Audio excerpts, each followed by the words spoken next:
Up next, we have Rik Wolters!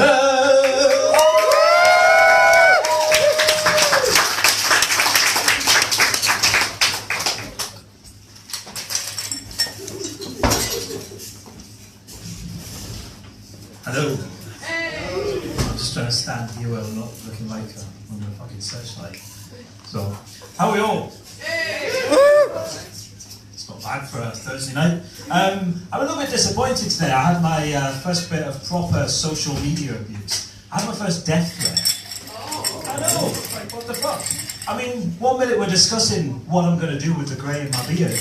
Next thing I know, someone's telling me, I think you should die. Slow burners.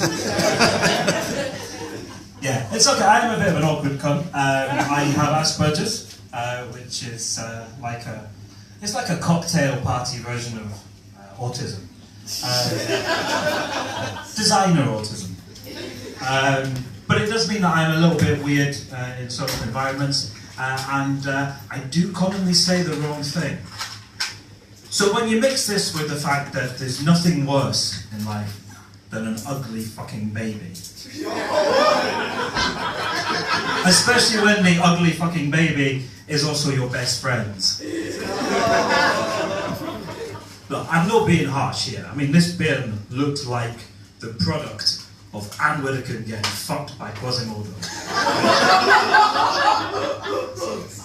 And her mother, she looks at him and she's like, he's gonna break hearts when he gets older. Quick as a flash, I'm like, it's gonna break fucking mirrors. But one weird thing I have with my Asperger's is that I can't buy odd socks. So if anyone's got them, fucking hide them. Honestly, it's a real thing. I went on a date with a guy once. Hide them. I went on a date with a guy once being the key word. Halfway through, I realised he had odd socks on. Now, I did what anyone would do in this situation. I fucking lost my shit. I mean, we're not talking like a little bit losing my shit. I had a fucking meltdown. I'm like, how dare you do that? You have no fucking respect for your dates. That's fucking appalling. If that's the way you treat your dates, you're going to be single forever. Stormed out. Never saw him again. I'm from a very poor family. I mean, my family were that poor that we didn't even have a closet for me to come out of. I just shuffled out from under the coat rack, wearing my mother's best parka.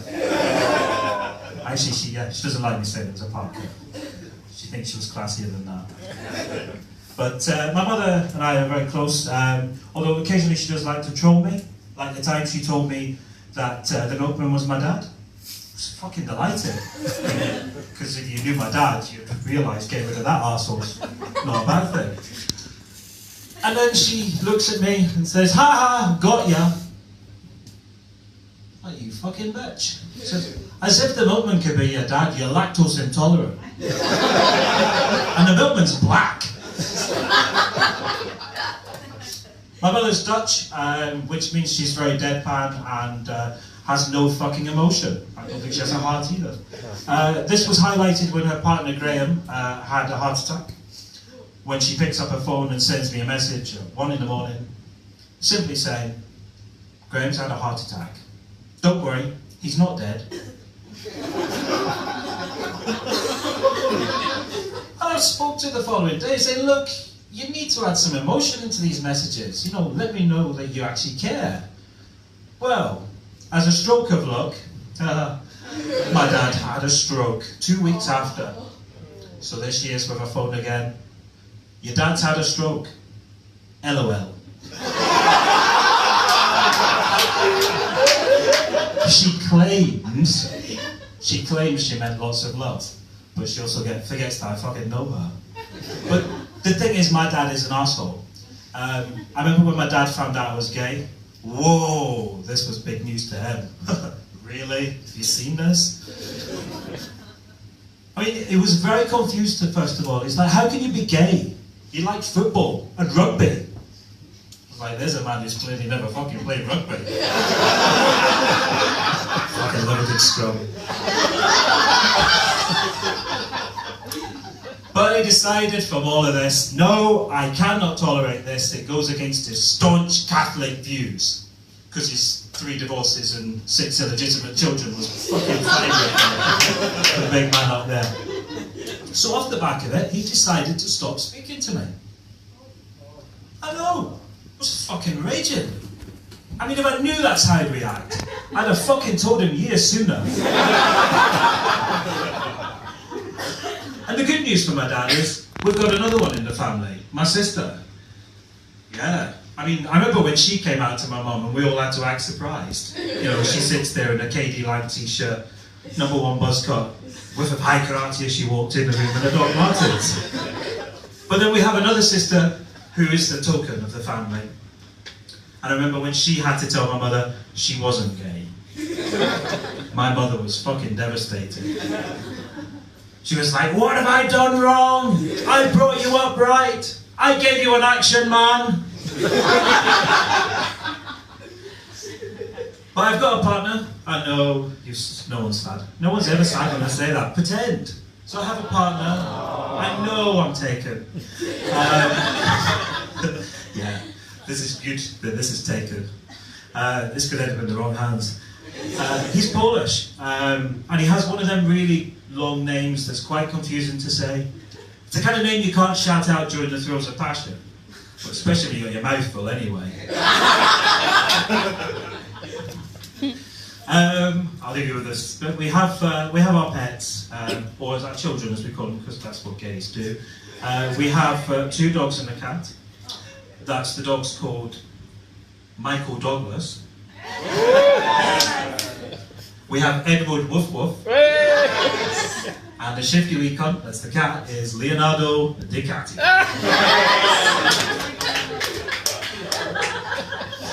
Oh, fuck. It's true, that's the thing. Obviously we don't shout it in public. People think we're already the weird puff stop down the road as it is.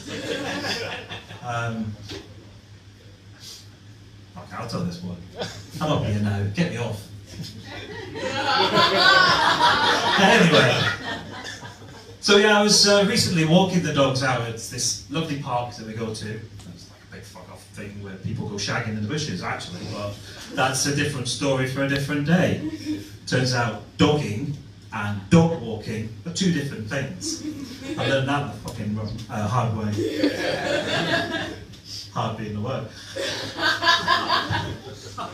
So yeah, we're walking out and we get to this big bit and there's a blind corner. My dog kind of goes walking up to it and he stops and then comes running back, and then I can see why. There is a big fuck off black dog. I mean, this dog is huge. I mean, this dog is so fucking big, you must have needed a bag for life to clean its shite up. And I'm looking at this dog's looking at me, and I'm like, he's gonna fucking kill me. So I did what anyone would do. I turned and went, ah!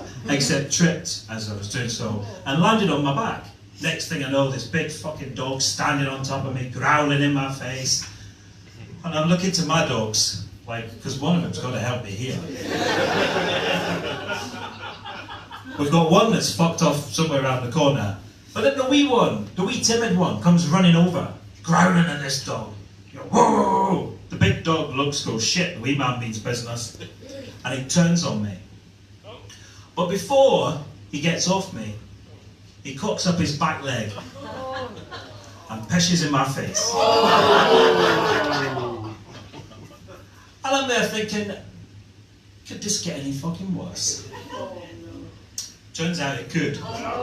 Because my other dog's come back from his wander and he's wondering what that smell is. And before I've got a chance to do anything about it, he's cocked his other leg up and pissed on the other side of my face. So if you think your life's getting bad, ask yourself, have you ever received double golden showers from dogs? And I'll leave you on that sad advice.